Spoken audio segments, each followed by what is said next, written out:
В Чувашском государственном университете имени Ульянова проходит 13-я международная летняя научная школа-конференция. Она посвящена 160-летию со дня рождения академика Крылова, выдающегося ученого-кораблестроителя.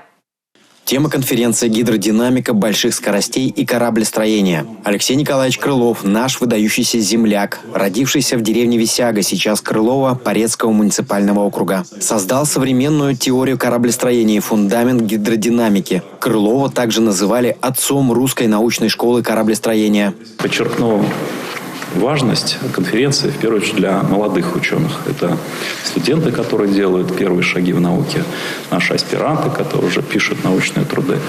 Я думаю, что для них это присутствие маститых ученых из ведущих университетов, научных центров чрезвычайно ценно.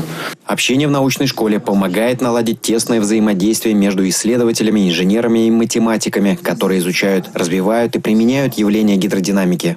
Это не первая конференция, в которой мы принимаем участие. Нас с Чебоксарским университетом, вообще говоря, связывает долгое сотрудничество, которое начиналось где-то в 2017 или даже 2016 году. И постепенно это сотрудничество вылилось в то, что в Чебоксарском университете была создана лаборатория по робототехнике, в которой мы тоже принимаем активное участие.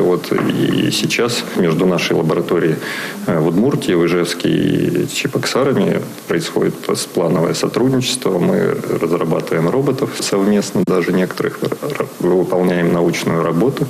И одна из секций конференции, она как раз посвящена нелинейной динамике, робототехнике. Одно из изобретений Крылова – прибор, автоматически вычерчивающий на карте путь, проходимый кораблем. Он автор работ по теории колебаний корабля на волнении, по строительной механике, теории вибраций судов и их непотопляемости. И это только малая часть его достижений.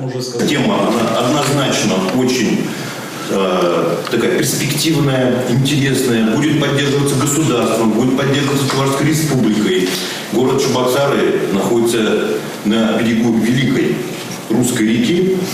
И как вчера как раз было отмечено, что наша страна по протяженности судоходства занимает второе место в мире, то есть после Китая. Это много говорит о перспективах, о тех задачах, которые стоят перед нами. На основе трудов Крылова по сей день развивается целая отрасль, и его имя навсегда останется в памяти потомков. Александр Тиков, Алексей Апанаев, Республика.